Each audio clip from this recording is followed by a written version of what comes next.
বন্ধুরা তোমরা সবাই কেমন আছো? আশা করি অনেক ভালো আছো, আমিও ভালো আছি। তো আজকে তোমাদের আমাদের এখানকার একটা বড় মেলায় ঘোরাতে নিয়ে যাব, যেটা কিনা আমাদের এখানকার অনেক জাগ্রত একটা কালী মন্দির, ঠিক আছে। আর এই বৌদ্ধ পূর্ণিমায় কিন্তু পুজো হয়, তো সেখানে তোমাদেরকে আজকে ঘুরিয়ে নিয়ে আসবো। আর এত ভিড় মেলাটা, আর ওই মেলাটা কিন্তু এত লোক হয়।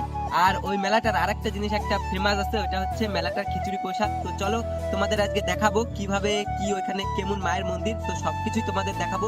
তো চলো, ততক্ষণে তোমরা চ্যানেলে নতুন হয়ে অবশ্যই চ্যানেলটা সাবস্ক্রাইব করে ভিডিওটা একটা লাইক করে দাও। চলো বলছি। A few moments later.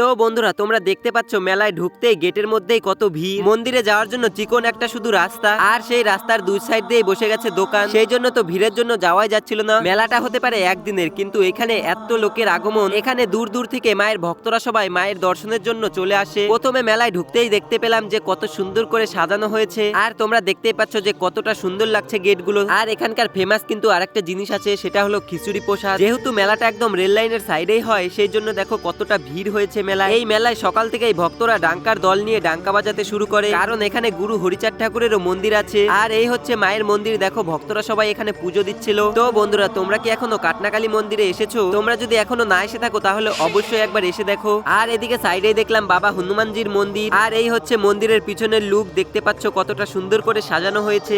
আর এই গাছে যারা পাথর বাঁধে তাদের নাকি সবার মনের বাসনা পূরণ হয়। তো তোমরা একবার সবাই কমেন্টে বলো জয় মা কাটনাকালী।